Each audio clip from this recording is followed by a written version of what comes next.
કૃપા કરો મુજ ઉપરે સુખ નિધિ સહજાનંદ, ગુણ તમારા ગાવવા બુદ્ધિ આપજો સુખ કંદ, ગુણ તમારા ગાવવા બુદ્ધિ આપજો સુખ કંદ।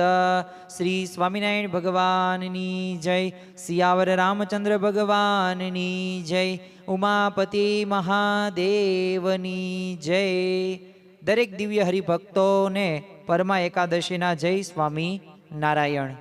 આજના પ્રવચનની અંદર આપણે સર્વ કોઈએ પરમ આદર થકી આ પરમા એકાદશીનું વ્રત કર્યું હશે, તો આજના પવિત્ર દિવસે પરમા એકાદશીની આપણે પૌરાણિક કથાની વાત કરવી છે અને એના આધારે એ આધ્યાત્મિક રીતે અને લૌકિક રીતે આ પરમા એકાદશીનું કયું ફળ છે અને આ એકાદશી કરવાથી આપણા જીવનની અંદર શું સુધારો થશે એની વાત આજના દિવસે આપણે કરવાના છીએ।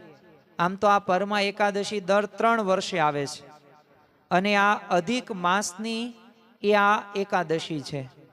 આમ તો આ અધિક માસની છેલ્લી એકાદશી, હવે આ મલ માસ અત્યારે પુરુષોત્તમ માસ ચાલી રહ્યો છે, તો આજે કૃષ્ણ પક્ષની આ અતિ પવિત્ર અને પાપને હરનારી આ એકાદશી છે અને ખરેખર આ એકાદશીનું પરમ આદર થકી એ જો એકાગ્ર ચિત્તે શ્રવણ કરવામાં આવે તો અવશ્ય આપણને લાભ થતો જોવા મળે છે। આમ તો ધર્મરાજ યુધિષ્ઠિરના પૂછવાથી તે સ્વયં ભગવાન એ શ્રી કૃષ્ણએ આ એકાદશીનો મહિમા કીધો છે અને ખરેખર આ એકાદશી મનુષ્યને ભોગ અને મોક્ષ પણ આપનારી છે અને જેમાં પુરુષોત્તમ ભગવાનની જો અતિ ભક્તિ પૂજા કરવામાં આવે તો ઘણો બધો લાભ પણ પ્રાપ્ત થતો જોવા મળે છે।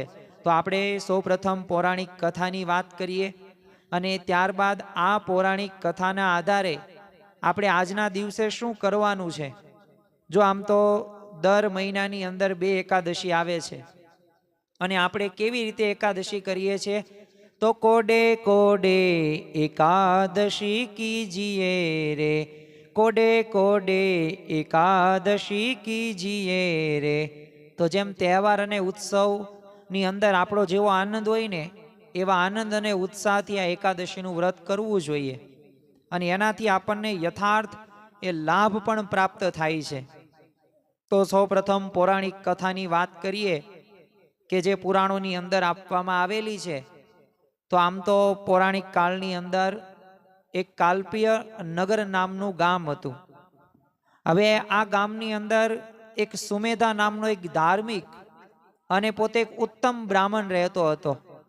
નિયમ ધર્મયુક્ત એનું જીવન અને દરેક પ્રકારના ધર્મનું પોતે પાલન કરે અને ભગવાનને પ્રસન્ન કરવાનો પોતે પ્રયત્ન કરે। હવે એની પત્ની એક હતી, એનું નામ હતું પવિત્રતા।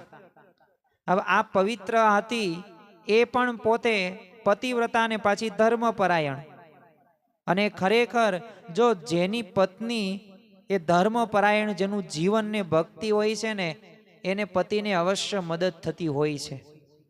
હવે પૂર્વજન્મના કોઈક એવા કર્મના લીધે આવા દંપતી પોતે અત્યંત ગરીબાઈથી જીવન જીવે અને ઘરમાં ખાવા માટે અન્ન કે પહેરવા માટે પૂરતા વસ્ત્રો પણ એની સગવડતા પણ પોતે કરી ન શકે, પણ છતાં પણ જો જ્યારે પતિવ્રતા સ્ત્રી હોય ને એનું એક લક્ષણ છે કે પતિની ગમે તે સ્થિતિ હોય ને એ સ્થિતિમાં પોતે ઢળી જાય, પોતે એક મન કરીને આખું જીવન પસાર કરે છે અને એને જ પતિવ્રતા નારી કહેવાય, ધર્મપરાયણ વાળી એ સ્ત્રી કહેવામાં આવે છે।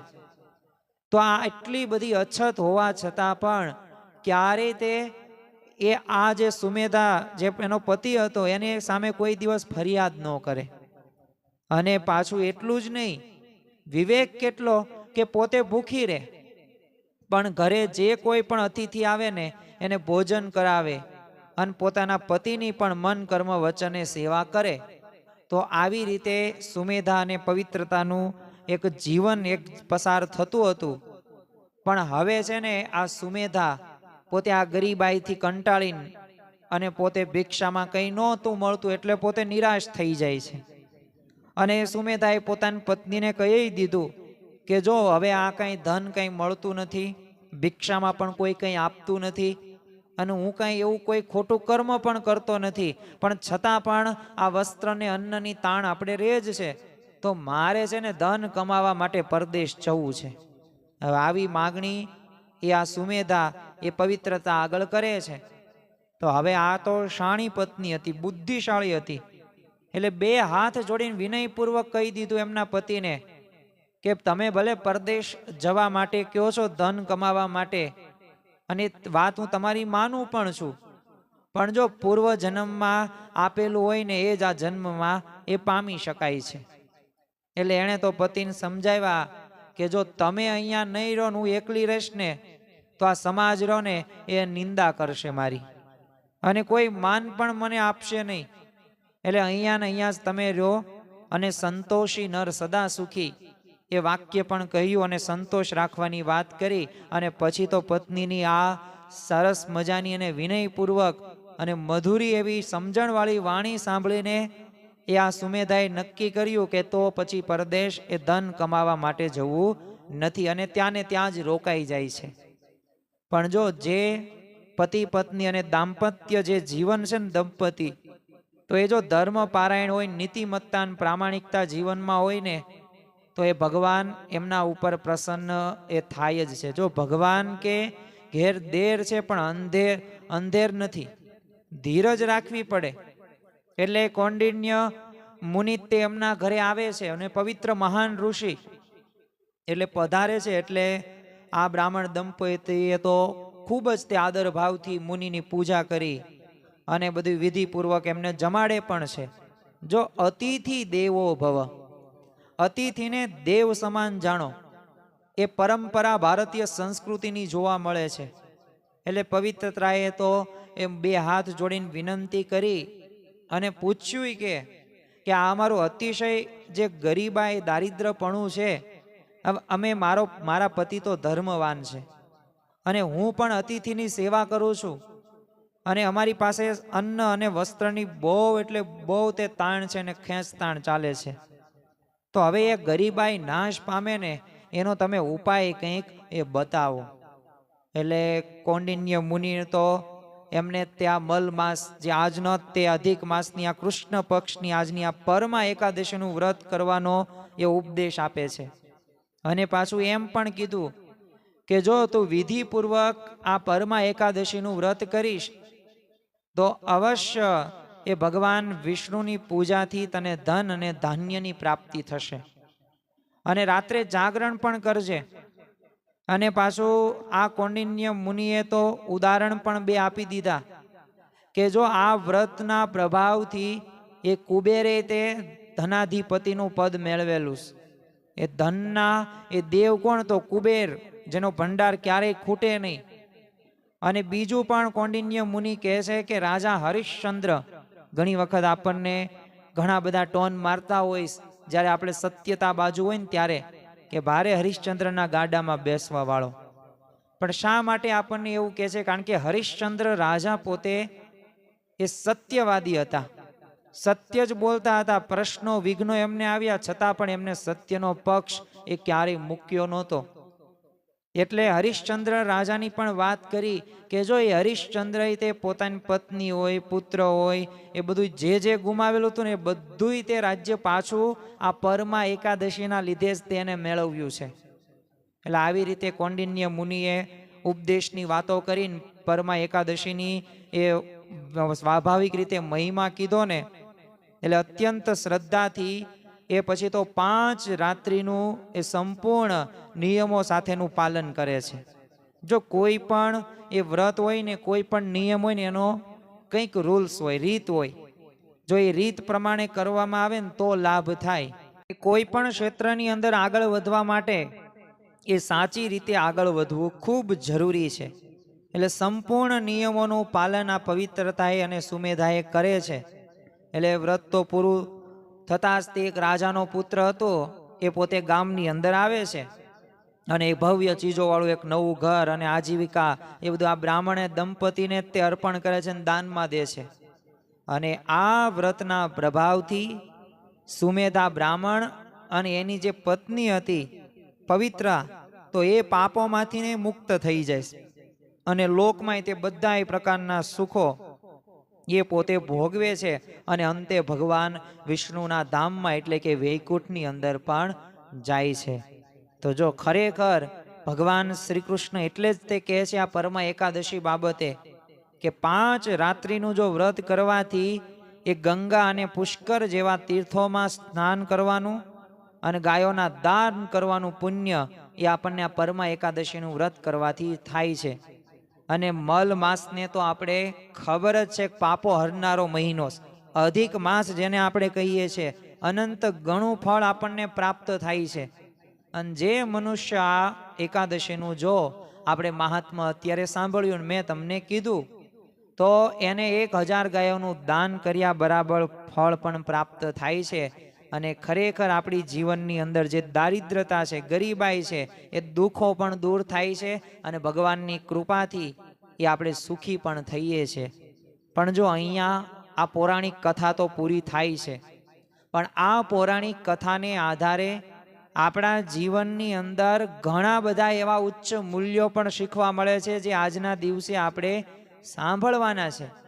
ખરેખર એ દર એકાદશી તો આપણે પરમ આદર થકી કરીએ જ છીએ, પણ આપણી વિશેષતા કઈ છે કે એકાદશીના વ્રતના આધારે આપણા જીવનની અંદર કંઈક સારા વિચારો આપણે પ્રાપ્ત કરી શકીએ, એ વિચારો પ્રમાણે આપણે અનુકરણ કરી શકીએ. તો જો પ્રથમ જ તે આપણે આધ્યાત્મિક એક બોધો વિશે વાત કરીએ, કારણ કે આ કોઈ કથા કે કોઈ પ્રવચન કે કોઈ ભાષણ કે ઉપદેશ નથી. આ ખરેખર આપણને જીવનમાં મળતી એક મૂલ્યવાન એક શીખ સમાન સાબિત થાય છે. આ પૌરાણિક કથા પણ ભલે લાગે સામાન્ય, પ્રથમ જ તે તમે જુઓ કે બ્રાહ્મણ પત્ની પવિત્રતા જો આપણને શું સમજાવે છે કે પૂર્વ જન્મની અંદર જે દાન કરેલું હોય ને એ આ જ જન્મમાં પામી શકાય છે. અને જો પૂર્વ જન્મની અંદર કંઈ આપણે દાન પુણ્ય ન કર્યું હોય તો જો મેરુ પર્વતમાંથી પણ કંઈ મળી શકતું નથી. એટલે સારા કામનું સારું ફળ, ખરાબ કામનું ખરાબ ફળ, જેવું વાવો તેવું લણો, એના જેવી વાત. કર્મતણો સિદ્ધાંત સનાતન, કર્મતણો સિદ્ધાંત સનાતન. તો જો એટલે મનુષ્યએ સત્કર્મો અને દાન કરતા રહેવું જોઈએ, જમા પાસું વધારતા રહેવું જોઈએ. તો જો આ એકાદશીનું આપણે વ્રત કર્યું તો આપણું જમા પાસું થયું. બીજું તમે જો સંઘની પણ આપણા જીવનની અંદર એ મહત્વતા છે. જો અત્યંત ગરીબાઈ હોવા છતાંય તમે જો કે કૌંડિન્ય મુનિ એમના આંગણે પધારે છે, આદરપૂર્વક સત્કાર કરે છે, વિધિપૂર્વક એમને જમાડે છે. તો જો દર્શાવે છે આ શું? ભારતીય સંસ્કૃતિ આપણી છે કે અતિથિને જો આપણે સેવા કરવામાં આવે તો અવશ્ય સાચું માર્ગદર્શન મળે છે, અને માર્ગદર્શનથી આપણા દુઃખોનો અંત પણ થાય છે. તો આ બીજી મોટામાં મોટી શીખ. અને ત્રીજું, જે દરેક જીવનમાં વ્યક્તિના જીવનની અંદર અગત્યનું છે, પેશન્સ કહેતા કે ધીરજ, ઈશ્વર પર શ્રદ્ધા રાખીએ. પ્રશ્નો મુશ્કેલીઓ આવવાની છે, પણ ગરીબાઈથી કંટાળીને જો પતિ સુમેધા, આપણને ખ્યાલ છે કે કમાવા માટે પરદેશ જવા તૈયાર થાય છે, પણ પત્ની પાસે શું હતું? ધીરજ હતી. એટલે જો સુખ અને દુઃખમાં બંનેમાં એક સમાન ભાવ રાખીને ભગવાન ઉપર શ્રદ્ધા રાખીને વિશ્વાસ રાખ્યો તો જો એ પોતે સારી એવી સ્થિતિને પણ પ્રાપ્ત કરી શક્યા, અને આ પરમા એકાદશીનું પરમ આદર થકી વ્રત પણ કરી શક્યા. અને જો એ ઉપદેશોનું પાલન કર્યું તો મોક્ષની પણ પ્રાપ્તિ થાય છે. કારણ કે જેમ આ કૌંડિન્ય ઋષિએ કીધું કે પરમા એકાદશી છે જે મળ માસની અંદર કૃષ્ણ પક્ષની અંદર આવે છે, તું જો એનું વ્રત પરમ આદર થકી કરશો ને તો આ તારા જે પ્રશ્નો, ગરીબાઈ દારિદ્રનો પ્રશ્ન સોલ્વ થઈ જશે. અને એવું પણ થયું ને ગાયોના દાન કરવાનું પણ પુણ્ય પ્રાપ્ત થયું. તો જો આ ખરેખર આપણને આવા આધ્યાત્મિક રીતે પણ આપણને આટલા બધા લાભો થતા જોવા મળે છે, તો આપણે કોઈ આ સમયનો બગાડ કે દિવસ પસાર પરમા એકાદશીના દિવસે કરતા નથી. તો ખરેખર જો દારિદ્રનો નાશ અને જો સમૃદ્ધિની પ્રાપ્તિ કરવી હોય તો આજે આ કરેલી એકાદશી એ સાચી રીતથી કથા શ્રવણ કરીએ, નવધા ભક્તિ કરીએ, જેથી દૂર થાય. અને બીજું કે ગમે એવી ગુમાવેલી પણ પદ હોય સંપત્તિ હોય ને એ પણ જો પાછી પ્રાપ્ત કરી શકાય. કારણ કે આ વ્રત કર્યું તો આપણે હમણે જોયું એમ કે શિવજીએ પ્રસન્ન થઈને કુબેર ને ધનનો અધિપતિ બનાવી દીધા અને સત્યવાદી રાજા હરિશ્ચંદ્ર હતા તો પોતાની પત્ની શત્રુ વગરના રાજ્યને પાછું મેળવી લેશે. ભલે પરીક્ષા લીધી એની પણ છતાં પણ જો એમાં પાસ થઈ ગયા કે ન થઈ ગયા. અને છેલ્લે એક અગત્યનો બોધ જે આજના દિવસે આપણે યાદ રાખવાનો છે ને જીવનમાં ઉતારવાનો છે કે દાંપત્ય જીવનની અંદર એકતા કહેતા યુનિટી અને પ્રેમ કહેતા લવ એ હોવો જરૂરી છે. સમય આવશે કપરો સમય, તો એમાં પતિ પત્નીને એકબીજાનો સાથ નથી છોડવાનો. પત્ની પવિત્રતા જો માને છે કે પતિ વિના સ્ત્રીની એ નિંદા થાય છે, એટલે ગરીબાઈમાં પણ સાથે રહેવું શ્રેષ્ઠ છે. તો જો સંકટ સમયે પરિવારની એકતા, પતિ પત્ની વચ્ચેના અતૂટ પ્રેમના એ લૌકિક છે ને આપણને લાભ દર્શાવે છે. તો આવો લાભ આપણા ઘરની અંદર પણ જો આપણે મેળવવો હોય તો આપણે સત્ય હિત પ્રિય વાણી વાપરીએ.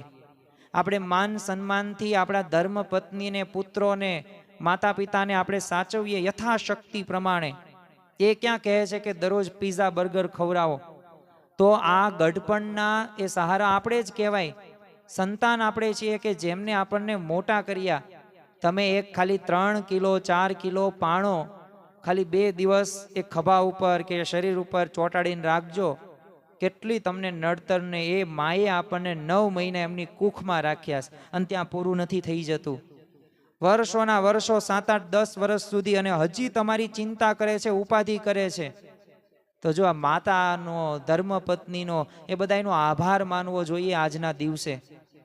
તો જો આ જે આપણે પરમાં એકાદશીનું વ્રત, આજે પૌરાણિક કથા સાંભળી, તો તે આ વ્રતનું પાલન એ થાય અને વ્યવસ્થિત રીતે એનો લાભ પણ થાય. બાકી જો ગમે ત્યારે ગમે એમ બોલી નાખતા હોઈએ, અપમાનજનક શબ્દો કહેતા હોય, સામેવાળાનું દિલ દુભાવતા હોય, તો આવી પરમાં એકાદશી 1000 લાખ કરો ને તોય કંઈ ફળ પ્રાપ્ત ન થાય. તો ગમે એવી મુશ્કેલી આવે, પરિસ્થિતિ આવે, પણ જો ધર્મનો માર્ગ ક્યારેય છોડવો નહીં, સંતોષ રાખવો, અતિથિ સેવા કરવી, પ્રભુનું ભજન કરવું, તો લૌકિક રીતે આધ્યાત્મિક રીતે બંને રીતે ફાયદાઓ થતા જોવા મળે છે. તો આજના દિવસે મહારાજ સ્વામીના ચરણોમાં પ્રાર્થના કરીએ કે અમારા જીવનની અંદર એ અમે સારી રીતે આ બધા વ્રતોનું પરમ આદર થકી એ વ્રત સાંભળીએ, એ પ્રમાણે એકાદશી ઉજવીએ અને ઘરના બધાય સભ્યોને અમે અનુકૂળ થઈએ એવી બળ, બુદ્ધિ અને શક્તિ આપજો. શ્રી સ્વામિનારાયણ ભગવાનની જય. આવા જ આધ્યાત્મિક પ્રવચનો સાંભળવા માટે અમારી ચેનલને લાઈક કરો, શેર કરો અને સબસ્ક્રાઇબ કરવાનું ભૂલતા નહીં.